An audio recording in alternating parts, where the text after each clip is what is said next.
క్రమశిక్షణతో నడిపేటువంటి పాఠశాల అనేటువంటి పేరు. అయితే నాకు ఇవన్నీ ఏమీ తెలియదు.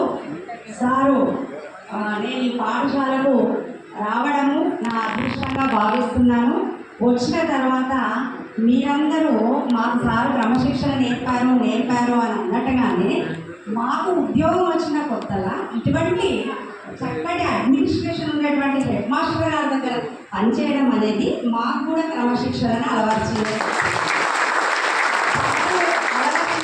క్రమశిక్షణతోటి నేను ఇప్పటి వరకు నా సర్వీసులో నేను ప్రేయర్కి ఎన్నడూ తప్పకుండా ఉంటాను. అంటే ఇప్పటి వరకు కానీ ఇప్పుడు కూడా పనిచేస్తున్నాను నేను. సార్ ప్రేయర్లు లేకుంటే ఒప్పుకోకపోయేది. అదే అలవాటు నాకు ఇప్పటి వరకు నడుస్తుంది. నాకు ఇంకా 3 సంవత్సరాల సర్వీస్ ఉంది.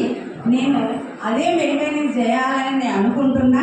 మరి నా ఈ క్రమశిక్షణకు పునాది వేసినటువంటి మన పాఠశాల ప్రధానోపాధ్యాయుల గారికి ధన్యవాదాలు తెలుపుకుంటున్నాను.